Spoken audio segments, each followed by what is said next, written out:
Today we will talk about Jorge. Jorge is a millennial. He is one of us. And he's about to graduate from university and join the workforce. But he has slightly, or some people say, huge differences in expectations, values, and priorities around work. And he is actually very worried about the stereotypes that other generations have about millennials and himself may affect his career. So Jorge doesn't want a routine, boring job. He doesn't want to miss his kids' soccer practice. He wants a job that continuously challenges him, presents new learning opportunities, and one that lets him balance his work and life, have a schedule that's flexible to him. But he's worried that he may get stereotyped as lazy. Jorge got the best education that has ever been available to humanity so far.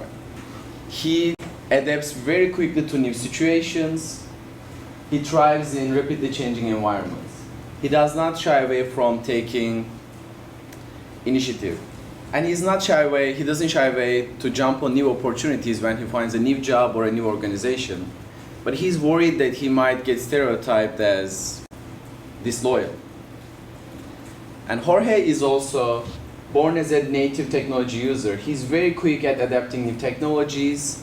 He's a very avid social network user. He blogs, he posts his thoughts on Facebook, he shares photographs on Instagram, and even sometimes he shares his selfies. And this actually makes him a great visual thinker, and he is like super efficient in processing technology and information compared to previous generations. But he's worried that he might get labeled and stereotyped as narcissistic. So going into the workforce, Jorge is very worried. He doesn't know what to do. And many of us here, we are all millennials, we are about to graduate. I believe many of us share the same concerns. And luckily we are here today to talk to you about what are the common stereotypes, why the other generations have those thoughts about us, and how we can use strategic communication to tackle these challenges and how we can thrive. And the first one, as I mentioned, the stereotype is around laziness, and Krysta will talk to you about that. Thank you.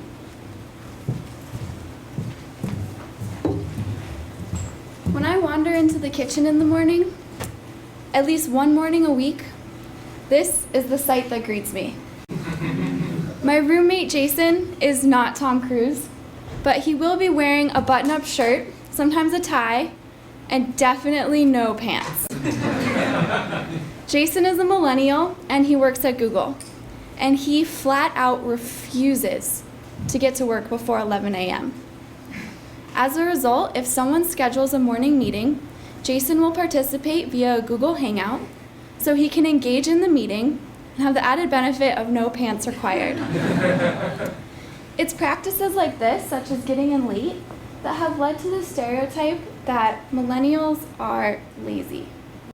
Now we know this simply isn't true. We all worked really hard to get here. But millennials do demand a certain flexibility in the workplace. For example, millennials resist specialization for fear it will lock us into an inflexible career track. We also tend to define career success in terms of personal fulfillment instead of climbing some corporate ladder. Now, a lot of corporations are still dealing with how to incorporate these into the corporate structure. But I'm going to give you some techniques so that you can combat this stereotype while still maintaining the flexibility that a lot of us want. So first, if you're lucky enough to be able to have a flexible work schedule, it's important to clearly communicate those hours with your supervisor and your colleagues. This shows that it wasn't just that you missed your alarm this morning and are rolling in late. You made a conscious decision that this is the lifestyle that's important to you. When you are at work, it's important to have face-to-face contact so that you're not always that face on the computer screen or the text through the phone. If your supervisor is hesitant to allow you to work flexible hours, consider that maybe they're uncomfortable with or unfamiliar with the technology that allows these flexible work hours to be possible. It may benefit you to help your boss become more comfortable with this technology. And finally, find common ground.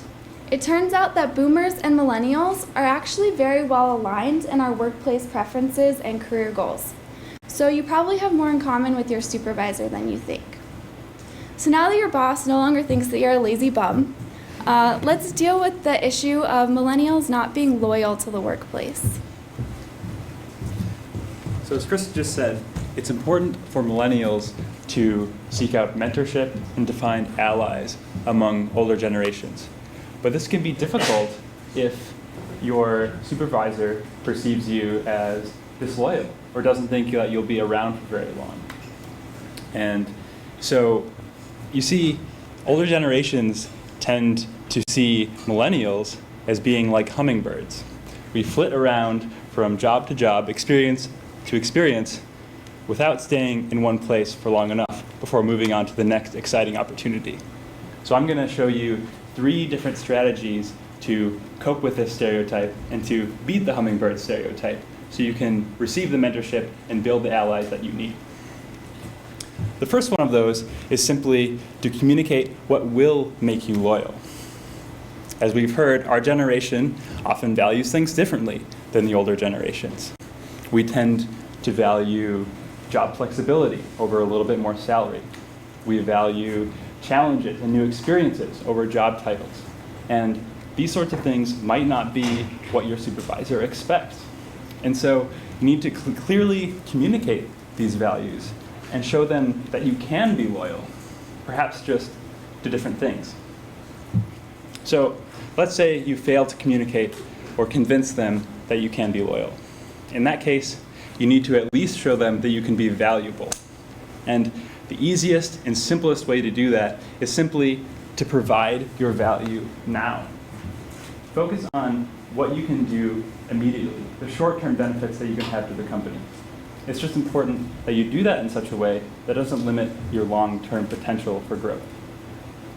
Finally, if all else fails, it may be best to simply accept your supposed disloyalty. Embrace it. Say, reframe it. Show them that you are adaptable and that you thrive in changing environments. All right, so we've shown you how you can beat the stereotypes of disloyalty and laziness. So now let's take a look at how you can deal with the challenges that are that associate our generation with technology.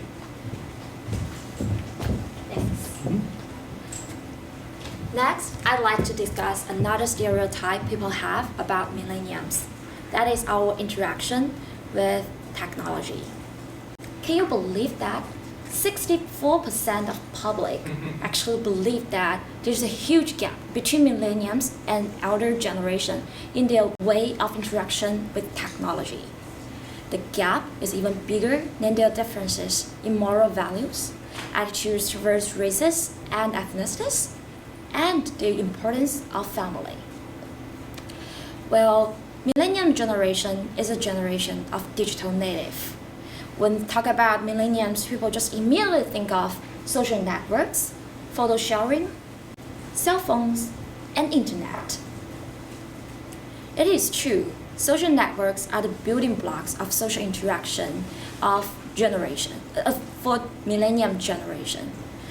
Among 2013 Facebook users, millennials on average have 250 friends, while in contrast, this number for the elder boomers was just 50. Millennials also led the way on photo sharing, so much that Oxford Word of the Year in 2013 was selfie. Millennials are also more likely than any other generation to say that it is okay to use cell phone in class, in lecture, or at the dining table. And people criticize millennials all the time that we spend so much time on internet and we read far fewer books. Whenever there is a readily available answer there, millennials just lack the motivation to seek for a more nuanced one. So, does that mean millennials can just accept all the blames and criticisms.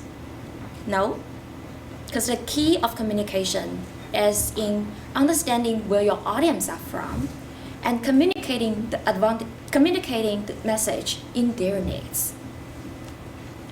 Are we using internet too much frequently?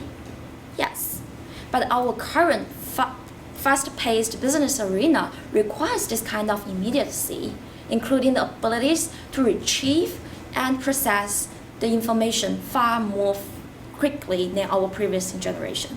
And millennials have developed this kind of unique capabilities that help us to retrieve and process information as visual thinkers. Do we share too much? Maybe, but we are creating the online content. 59% of teens have their blogs and create online contents.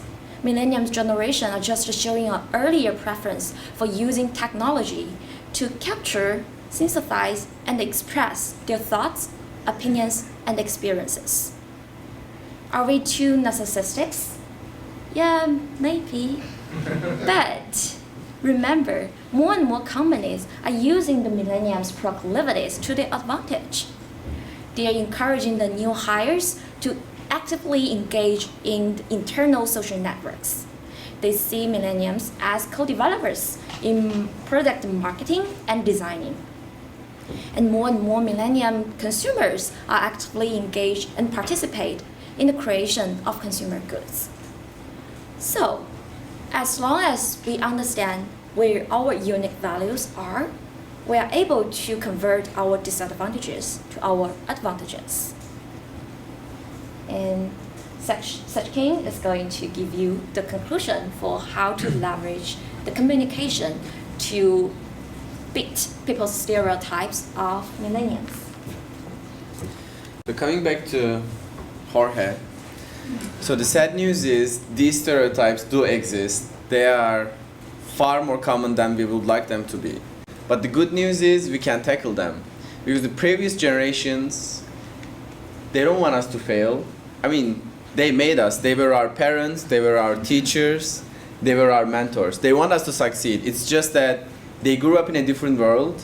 They have different values, priorities, and expectations. And using strategic communication can easily tackle those challenges. This will make sure that we not only survive the workplace, but also thrive there and also build stronger relationships with them.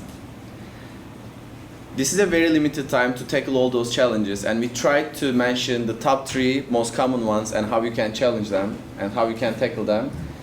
But I'm sure many of you have questions in this heated topic, which is very important for us going forward.